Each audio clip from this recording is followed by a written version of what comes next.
En el video pasado en el que hablábamos de ósmosis habíamos llegado a estas tres conclusiones. Habíamos dicho que al exterior de las células y al interior habían unas partículas que eran osmóticamente activas y que se conocían con el nombre de osmoles, y que dependiendo del número de esas partículas en su relación, es decir, cuánto hay en el exterior y cuánto hay en el interior celular, íbamos a tener tres situaciones. Una en la que ese medio extracelular era hipotónico, es decir, que había menor concentración de esas osmoles en comparación con la célula. Otra isotónica, en la que el medio extracelular tenía la misma concentración de esas partículas tanto al exterior como al interior de la célula. Y la última era un medio hipertónico, en el que el medio extracelular contaba con más partículas osmóticamente activas que el interior de la célula. Y le habíamos puesto una restricción a esa regla, que era que los solutos no pudieran atravesar esa membrana, porque si los solutos podían hacer eso, simplemente por gradiente ellos iban a intentar compensar. Pero como estos solutos no pueden hacer eso, entonces el agua va a entrar y se va a dar ósmosis, en este caso de la hipotonicidad. ¿Con el fin de qué? Con el fin de que el medio extracelular y el medio intracelular quedaran con la misma concentración. En el medio isotónico veíamos que no iba a ocurrir nada, es decir, sí iba a haber movimiento del agua, pero en proporciones constantes, es decir, no iba a afectar el tamaño celular. Y en el medio hipertónico, siguiendo los mismos principios, íbamos a notar que la célula, al tener menor concentración de esas partículas osmóticamente activas, para intentar compensar y buscar el equilibrio dinámico, el agua iba a salir de la misma después de un tiempo para poder establecer las concentraciones a nivel extracelular y a nivel intracelular. Bueno, eso habíamos dicho en ese video, pero ahorita vamos a ver que las células tienen unos mecanismos compensadores para evitar que esto pase, o que por lo menos no sea tan evidente y no sea tan marcado. Entonces eso vamos a hacer en este video. Empecemos.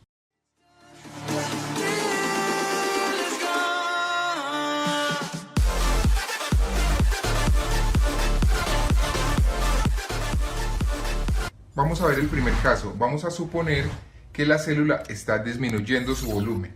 Vamos a dibujar aquí una célula.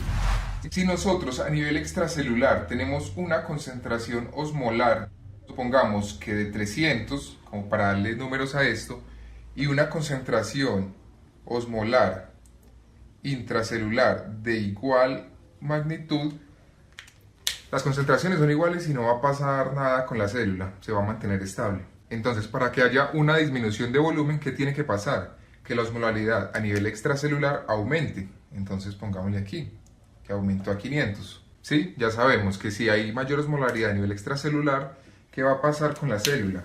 Se va a disminuir su volumen. ¿Por qué? Porque va a salir agua de la misma, ¿sí? Intentando llegar a la compensación.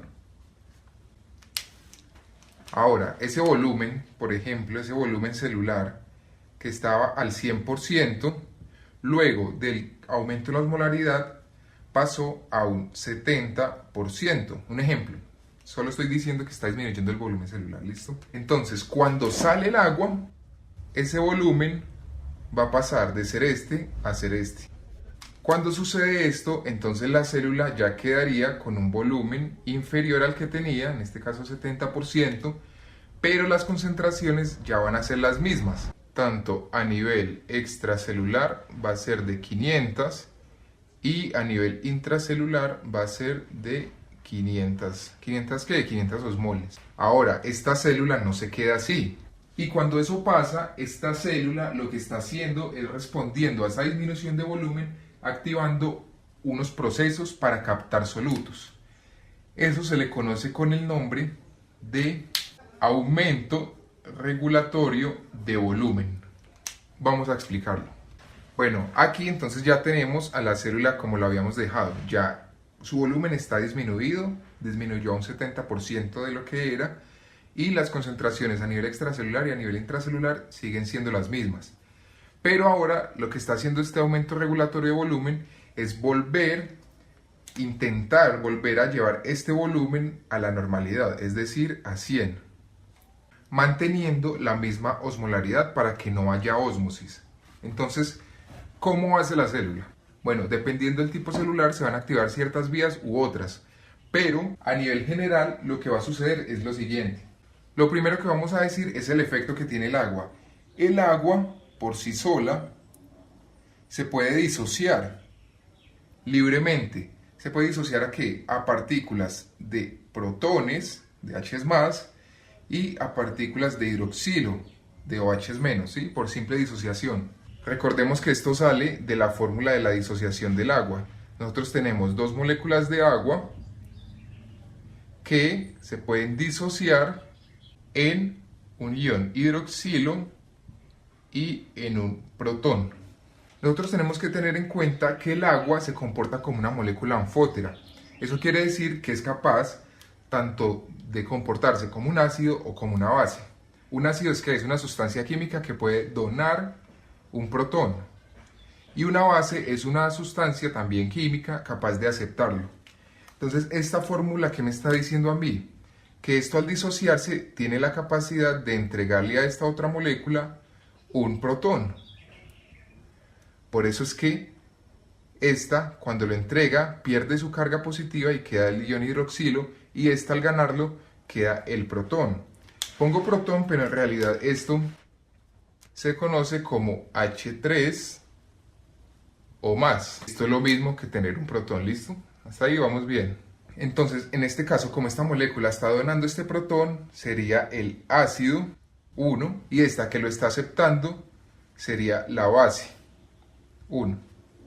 Y luego de la disociación, entonces este hidroxilo, ¿qué es capaz de hacer? Es capaz de aceptar otra molécula, entonces esto se convierte en otra base, en la base 2, y este, como es capaz de entregar otro protón, lo podría entregar a esta, sería el ácido 2. Bueno, pero me estarán preguntando que esto, ¿qué implicaciones tiene en la regulación del volumen? O sea, ¿esto para qué me sirve? Esto me sirve para recordar una cosa, y es que esto que tengo acá, este protón que tengo aquí, ¿qué me está determinando? Me está determinando el pH. ¿Qué es el pH? El pH básicamente es una medida de la concentración de protones que yo tengo en cierta cantidad de sustancia. Y este pH tiene una escala que va desde el 0 hasta el 14. La concentración de protones lo que me está diciendo es que a mayor concentración de protones, el pH va a ser más bajo. ¿Por qué? Porque estos son ácidos. Entonces, un pH bajo es sinónimo de ser una sustancia ácida. Y menor concentración de protones, lo que me está diciendo es que esto es alcalino. Y hablamos de un pH neutro, es decir, que está en la mitad cuando está en 7. Y otra cosa importante que tengo que decir es que las células normalmente tienen un pH intracelular ubicado por aquí, entre 7,2 aproximadamente.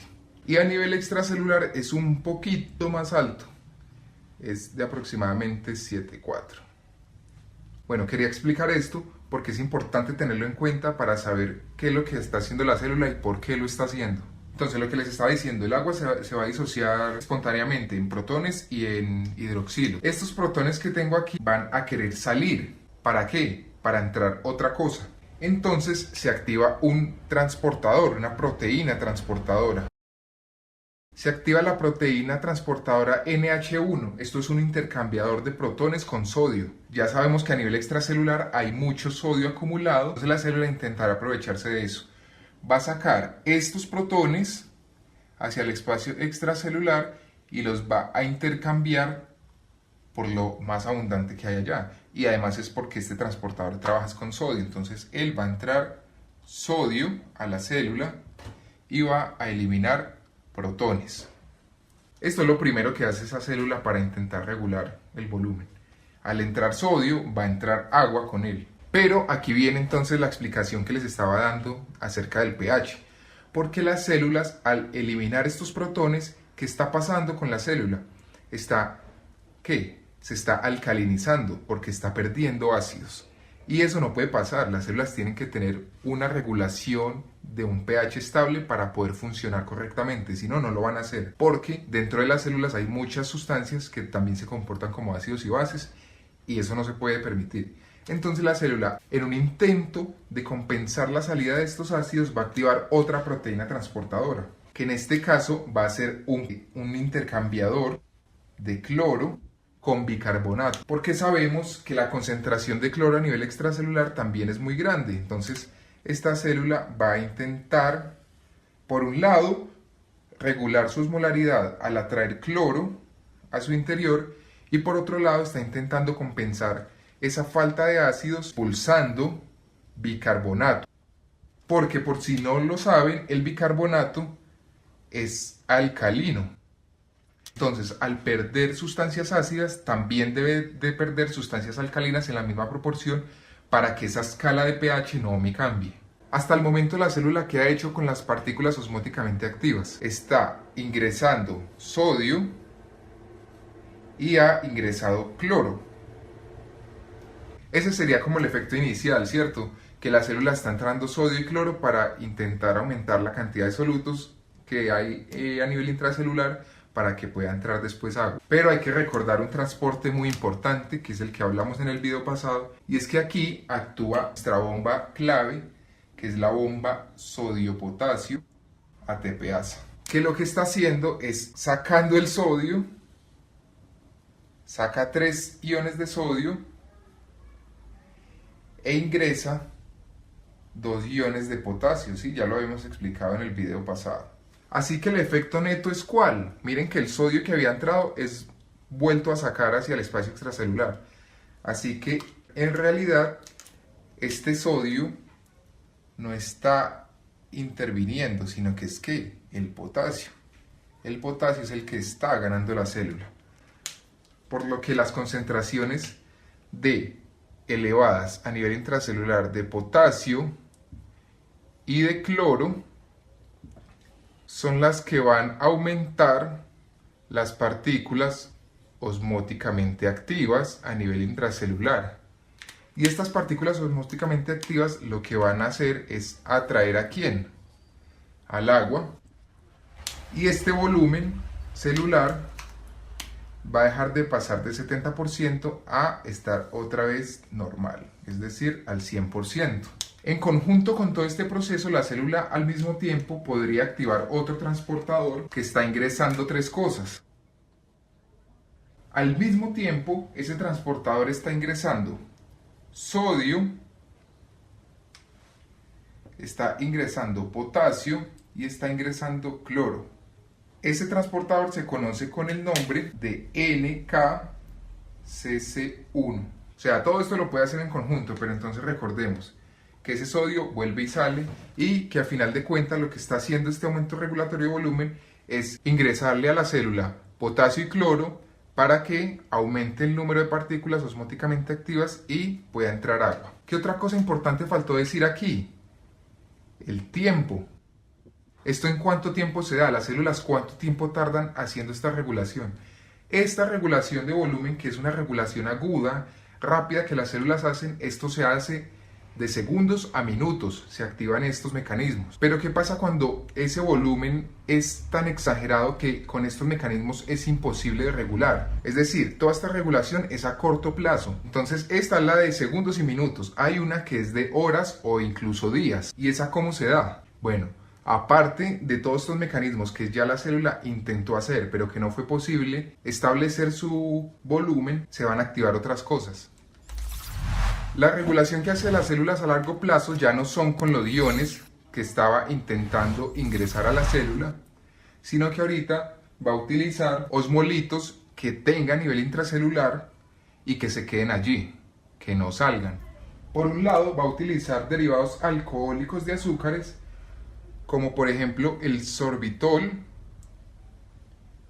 y el inositol, y por otro lado aminas como la betaína y la taurina. Estas cosas se conocen con el nombre de osmoles idiogénicos. Tanto estos como estos. Todos estos osmoles idiogénicos los fabrican las células a partir de los componentes que ya tienen. Por ejemplo, el más característico de ellos es que la glucosa que hay a nivel intracelular se convierte en sorbitol por medio de la enzima aldosa reductasa. Y este sorbitol se va fabricando constantemente, es una molécula osmóticamente activa y también favorece la entrada de agua. Y además la célula también lo que puede hacer es que utilizando el transporte activo secundario, que ya lo hemos estudiado, en el que se aprovecha la energía del sodio, ¿sí?, puede arrastrar con él otras cosas que estén en el espacio extracelular. En este caso puede arrastrar con él inositol, y atravesar con él estas aminas también. ¿Para qué? Para aumentar el número de osmoles a nivel intracelular, lo que está provocando una acumulación de todos estos solutos y con ello el paso de agua. Sin embargo, nosotros debemos de tener siempre presente el trabajo que está haciendo la bomba sodio-potasio, que está sacando el sodio y está ingresando el potasio para mantener esos gradientes de concentración y por ende para regular ese volumen. O sea, nunca la debemos de dejar a un lado. Ese es el aumento regulatorio de volumen, tanto a corto como a largo plazo. Ahora vamos a ver el otro proceso, que es el contrario, es la disminución del volumen que tiene que hacer la célula. Bueno, ahora en el lado opuesto del proceso tenemos una célula normal y sabemos que para que esta célula aumente de volumen, la osmolaridad extracelular tendría que ser menor a la intracelular. Entonces pongámosle aquí 200. Cuando eso pase, ¿qué? El agua va a intentar buscar estas osmoles activas, ingresa a la célula, por lo que la célula va a cambiar de tamaño, va a aumentar su tamaño y va a quedar así. Pasó de un volumen inicial del 100% a un volumen de 150%, por dar unas cifras, pero bueno, vamos a decir que aumenta de tamaño. Ahora, para que esta célula no siga aumentando de tamaño o no se quede así, aumenta entonces la otra respuesta. Y esa respuesta va a ser la eliminación de la célula de solutos osmóticamente activos para que el agua vuelva y abandone. Esa respuesta se denomina disminución regulatoria de volumen. Bueno, aquí tenemos la célula entonces ya con el agua que ha ingresado debido al efecto osmolar, y una vez la concentración extracelular y intracelular de partículas osmóticamente activas se ha igualado, pero esta célula ya la tenemos hinchada. Entonces, lo mismo de ahorita, dependiendo del tipo de célula se van a activar ciertas vías u otras, pero a nivel general pues va a ocurrir lo siguiente, ¿listo? Ese aumento de volumen, esa distensión que se está haciendo en la membrana en la célula, va a activar unos canales mecanosensibles, es decir, que se están activando por la distensión de esa membrana. Evidentemente, esta regulación de volumen, la disminución, implica una salida de solutos, un escape de solutos. ¿Qué solutos deberían escapar? Potasio y cloro principalmente. ¿Por qué el potasio y el cloro? Por gradiente electroquímico. Sabemos que la concentración de potasio es mayor a nivel extracelular, por lo tanto el potasio va a ser por un gradiente químico, y el cloro, como tiene cargas negativas y las células están cargadas negativamente, tienden a repeler el cloro, entonces va a ser por gradiente eléctrico. ¿Qué canales se van a abrir? El potasio va a querer salir de la célula y el cloro hará lo mismo. Estos son canales mecanosensibles específicos para potasio y para cloro. Y también podemos encontrar un tipo de cotransporte específico para potasio y cloro, es decir, que los dos van a salir también por este cotransporte de potasio y de cloro al mismo tiempo. Y esa salida neta de estos dos iones lo que va a hacer es reducir el contenido extracelular de los solutos, con lo que va a generarse ¿qué? La salida del agua de la célula.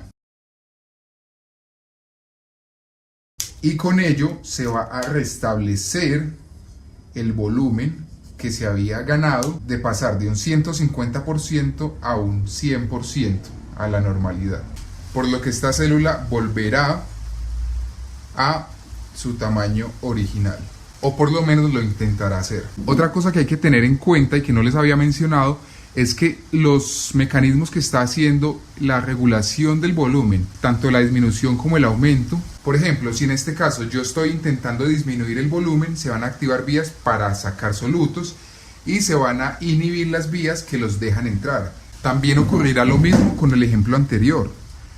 Si necesita ingresar solutos, pues esas vías van a ser las que se van a activar y va a inhibir las vías que están sacando los solutos, porque trabaja la célula dependiendo de sus necesidades, de lo que necesite hacer. Y todo eso yo lo tengo que tener en cuenta al momento de hidratar a los pacientes. Por ejemplo, los pacientes ancianos fácilmente pueden entrar en un estado de deshidratación. Va a provocar ¿qué en esa persona? Una hiperosmolaridad. ¿Hiperosmolaridad dónde? En el líquido extracelular. Lo que va a generar ¿qué? Una disminución en el volumen celular. ¿De dónde? Por ejemplo, del cerebro. Que en casos extremos, ¿qué puede generar? Una hemorragia cerebral. ¿Por qué? Porque a medida que se está disminuyendo el volumen de ese cerebro, hay más probabilidad de que los vasos sanguíneos se desprendan, se desgarren y causen una hemorragia. Entonces, por ejemplo, en casos de este tipo, las células utilizan ambos mecanismos, los de corto plazo y los de largo plazo, para evitar llegar hasta este punto. Pero, por ejemplo, si estos pacientes ingresan al hospital, nosotros debemos de tener mucho cuidado en cómo va a ser la hidratación de esos pacientes. Nosotros no podemos administrarle una dosis, por ejemplo, de solución salina inmediatamente, porque ¿qué va a ocurrir? Que esa entrada rápida de agua, ¿sí?, a las células causen un edema. Es decir, empieza a aumentar el volumen. Ahora ya no lo voy a estar disminuyendo, sino que voy a aumentar el volumen celular. Voy a aumentar el volumen de ese cerebro. Y este edema que le voy a producir a esta persona, ¿qué va a ocurrir? Que el paciente se va a morir de una hernia debido a ese aumento de volumen, y las complicaciones también pueden ser muy graves. Entonces esto hay que hacerlo lentamente, ¿sí?, y sabiendo las cantidades. Y es lo que vamos a ver en el próximo video. Vamos a hacer cálculos y vamos a comprender la osmolaridad plasmática, qué es la osmolaridad plasmática efectiva, total. Vamos a hacer algunos cálculos y lo vamos a entender mucho mejor. Entonces, bueno, aquí dejo este video. Espero que les haya ayudado, que les haya servido, y nos vemos en un próximo video. Muchas gracias.